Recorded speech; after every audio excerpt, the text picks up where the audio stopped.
Yo creo que me gustaba leer desde antes de aprender a leer. Me acuerdo de perseguir a mi hermano, que es 5 años mayor que yo, con el librito en la mano, perseguirlo por la casa para que me leyera cuando yo todavía no había aprendido a leer.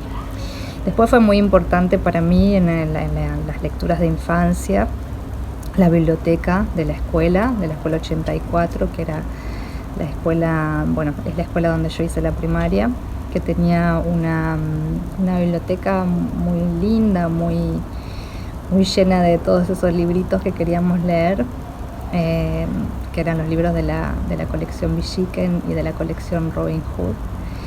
Y ahí nos juntábamos con unas amigas a las que también les gustaba leer, a veces a los recreos, a veces íbamos a la tarde y nos reuníamos ahí. También nos podíamos llevar libros para leer a nuestra casa. Como me acuerdo, por ejemplo, de uno de los primeros libros que me impactó, Corazón, de Edmundo de Amichis, y después toda la saga de Luis Alcott, que éramos así como muy fanáticas con estas amigas. Creo que arrancamos por Mujercitas y seguimos por todo lo demás.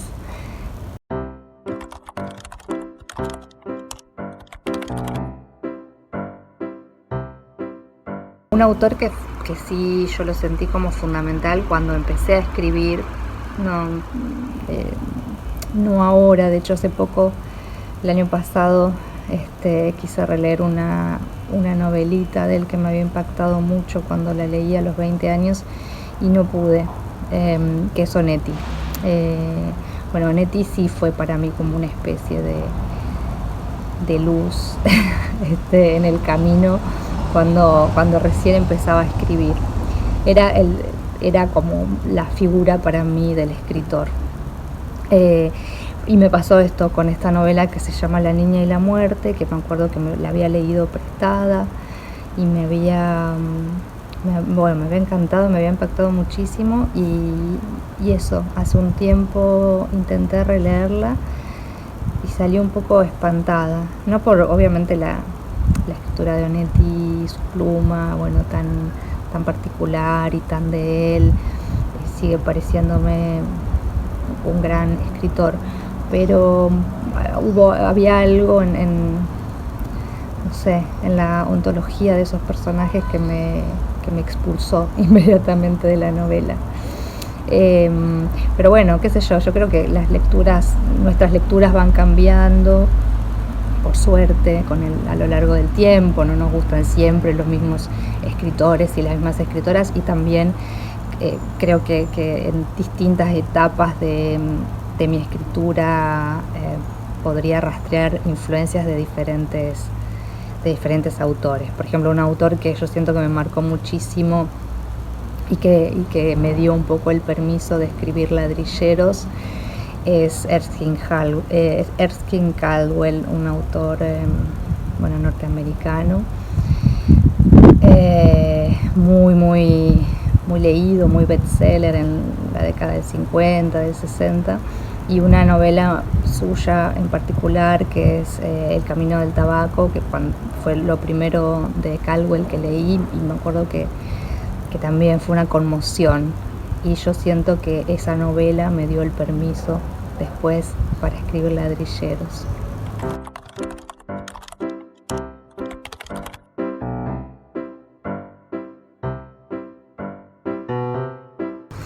El año pasado leí un autor que no conocía, un autor galés que se llama Sinan Jones, una novela que se llama Tiempo sin lluvia, que me encantó. Otra vez ambientes rurales, personajes secos, duros, ásperos, y una novela que transcurre en un día, es el día en la vida de estos personajes que viven en una granja. Es una novela que publicó la editorial Chai, que es una editorial que a mí me gusta mucho, que está que hace traducciones hechas por autores y autoras argentinas, de autores y autoras de habla inglesa. La traducción esta de Sinan Jones la hizo Esther Cross. Y otra autora que tampoco conocía y que leí, que salió hace poquito en la editorial Caballo Negro, una autora de los Países Bajos que se llama Esther Gerritsen, y una novela muy breve pero también muy completa y muy profunda y muy honda, que se llama Hermano, así que también es una autora que acabo de descubrir, según leí en la contratapa del libro, es una de las autoras más importantes de los Países Bajos, pero bueno, para mí era completamente desconocida.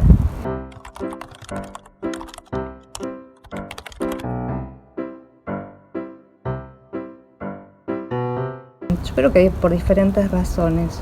Yo siento que a mí la lectura, sobre todo en la infancia y en la adolescencia, fue una especie de salvavidas.